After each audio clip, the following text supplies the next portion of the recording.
Hello, and welcome to our video.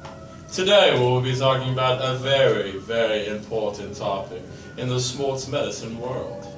It is a very, very common injury in athletes all around America and the globe. It is plantar fasciitis.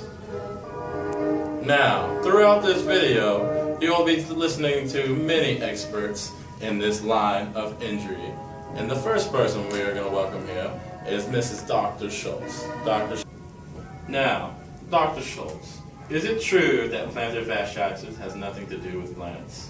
That's very true. Plantar fasciitis is actually about the tendon that runs from the calcaneal all the way up to the metatarsals. Plantar fasciitis is the inflammation of this right here.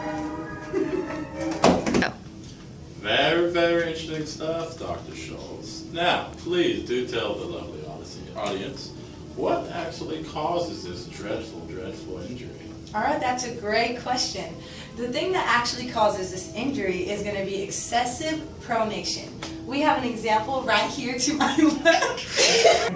Excuse me, I'm sorry. For that also, it involves about running on different kinds of surfaces, and if you have a bad arch or anything, and overusage of this exact joint, tendon. I would like to also introduce y'all that it can also cause some heel spurs. And to bring more information about this heel spur, I'm going to invite Dr. Nitwich to the stage, please. Good evening, Dr. Nitwich. How are you? I'm great. Good. Now, please explain a little more to our lovely audience what this heel spur is. Well, a heel spur is a calcium deposit of bony growth. It's located at the back or the bottom of the calcaneus or the heel. Fantastic. I know. Now, please tell us what causes a heel spur. A heel spur is often caused by strains on the foot muscle and ligaments, stretching of the plantar fascia, and repeated tearing of the membrane that covers the heel bone. Heel spurs are especially common in athletes among athletes whose activities include large amounts of running and jumping. Amazing. I know.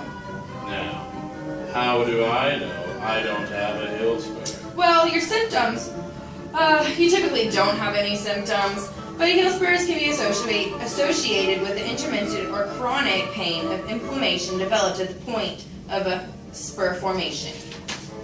In general, the cause of pain is not the heel spur itself, but the soft tissue associated with it.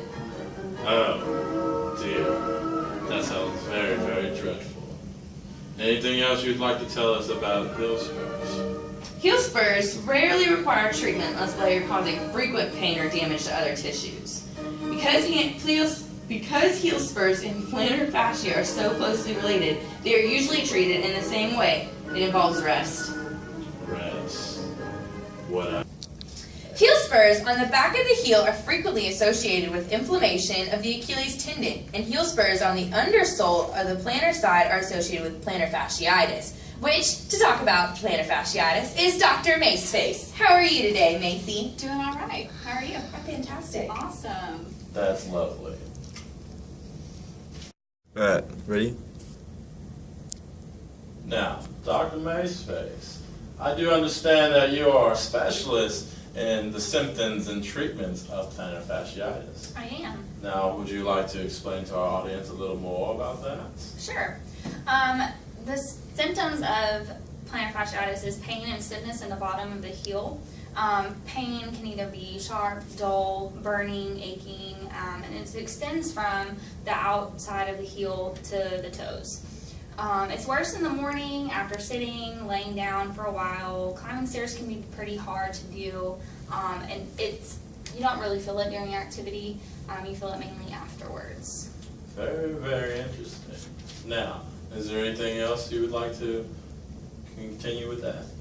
Well, the treatments for plantar fasciitis is obviously taping. You can tape the arches, supporting the arches, things of that nature. That is amazing. And I feel like that's very, very influential on our knowledge of plantar fasciitis. Wouldn't you agree? Yes. Thank you very much for viewing this video. And I hope this now keeps a better knowledge of your plantar fasciitis health. Thank you and good night.